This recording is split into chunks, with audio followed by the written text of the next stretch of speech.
Hello, I'm Richard Ridge for BroadwayWorld. Manhattan Theatre Club moves their critically acclaimed, sold-out production of Simon Stevens' new play Heisenberg, directed by Mark Brokaw, to Broadway this fall. And we drop by the rehearsal studio to meet the show's two stars, Dennis Arndt and Tony and Emmy Award winner Mary-Louise Parker. I loved this play in a little house at MTC. How excited are you to be bringing this to Broadway? I am so excited to be doing this play again, and I'm so excited to be genuinely excited. And I loved the play so much, and this character, and working with Denis and Mark and Simon, and I feel like I was just saying to them I would do this play. You know, I would do it at Duane Reade, I would do it in the street, I would do it anywhere. I love it that much. Yeah. Take me back to the beginning. I think Simon's one of the best playwrights there is. When you first got the play and you read it, what went through your mind? It was a moment when I was thinking, I've been doing theater since I'm, in New York since I'm 21, and I just had reached this moment when I thought maybe I don't know, should I do it anymore? And it takes a lot out of you, and I don't know. I wasn't reading the same amount of new plays, and then Lynn sent me this one, and it was like on page 3. I just had this rush, and I couldn't wait to hear it aloud. And we read it aloud. I mean, I wanted to do it, but when I was not even in the double digits, and it was probably page 4. Yeah. And I usually know that quickly. I don't even finish a play if I feel like if it would be better served by another actor, Sure.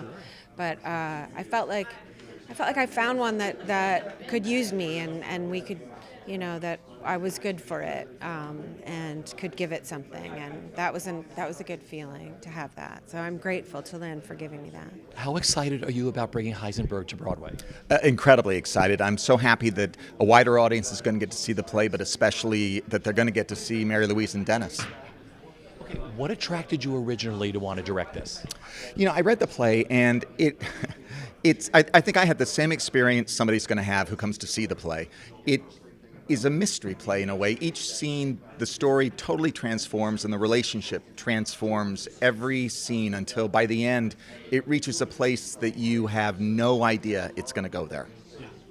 Let's talk about Simon Stevens. What a brilliant writer. I mean, when you first read the play, what went through your mind?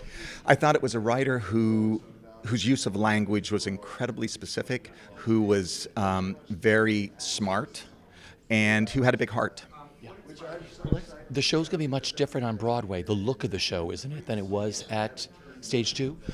Actually, we've been very fortunate we're going to present the play in a way very similar. We've reconfigured the theater. So we're going to do it in a way with audience on two sides. We're moving everyone from the balcony down onto the stage. And so we've really worked hard to find a way to try and maintain. It'll be a different kind of intimacy, but it will be an intimate experience there. Well, welcome back to Broadway. Such a pleasure to see you. How excited are you? You always engender a great sense of excitement in me. I'm really thrilled. It's what an honor to have two plays on 47th Street. It's really cool. It's a dream come true. It's genuinely kind of dream come true. How did this play come about for you to write? This was commissioned? Yeah, it was commissioned by Manhattan Theatre Company. It was a commission funded by the Sloan Foundation, who are interested in encouraging writers to give a serious consideration to science and the arts. And they asked me to write a play based on that idea, and I became fascinated by Heisenberg's uncertainty principle. It's the notion that in an atomic molecular level, if we know where something is, we can never know where it's going or what it's going to do, struck me as the perfect metaphor for what it's like to be alive and to be human and to be in a relationship. If we know where people are, we can never know where they're going to go. And that's what the play's about for me. Was it easy to write? It was joyful to write. Like, a lot of my plays are agonizing to write. Sometimes they're wrenched out of me. This, I had the most tremendous fun writing that I've had. I sat down every day, and what was interesting for me was I didn't know as a writer, I didn't know what the characters were going to say next, which is very unusual for me. I'm a real planner. But with this one, I didn't know what the characters were going to say next. I didn't know what they were going to do next. I just allowed them to talk. And that was a really joyful kind of exploration. So it was great fun. It was really great fun. What a great cast. I know. I've been such an admirer and a fan of Mary-Louise for so long. It felt unreal when she said yes. And then Denis, he's a find. I mean, the notion that, he's not in his 20s anymore, that guy, but he feels like a find on Broadway. That's quite exciting. And to be part of that is always really thrilling. And what's extraordinary, though, it's not the two of them as individuals.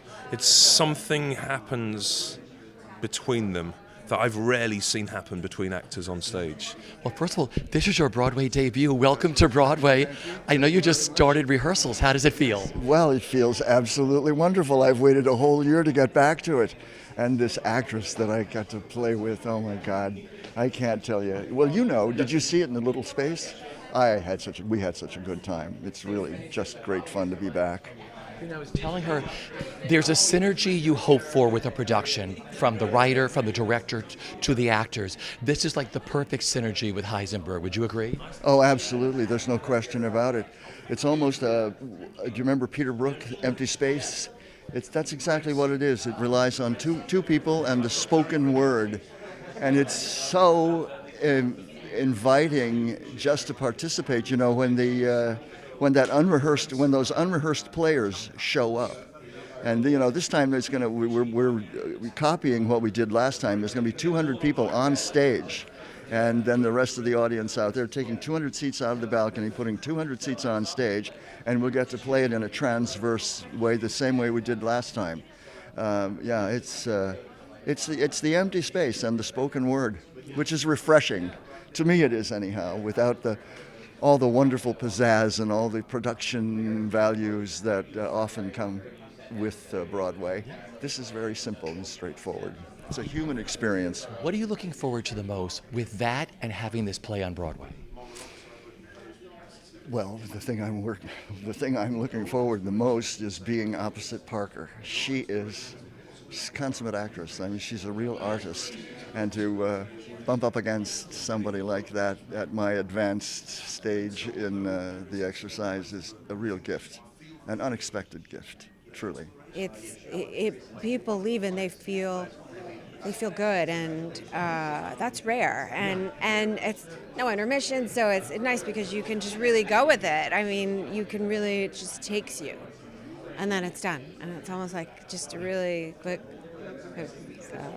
So I love plays like that. They shouldn't be broken. A play like that shouldn't be broken. You take the complete journey, and I'm sure it's even better for you as an actor to just take that arc that never stops. I love that. I had that with How I Learned to Drive also, where it's just like you kind of stand backstage, just kind of go on, and it's just like jumping off a cliff. And I love that because nothing interrupts you, and there's nothing to take you away from that world. And I love that. I love it.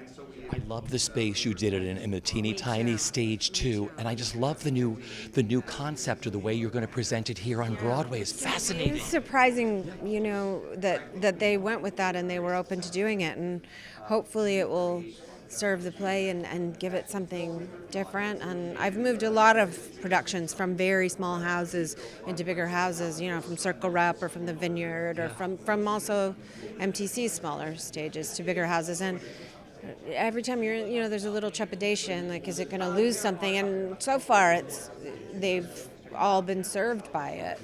There's a moment of like, oh, it's going to lose this or that, but I think it's from taking it somewhere small. It really, it gives you such an inner life that you can trust, so that when it opens up a little bit, it hopefully retains that sense of intimacy.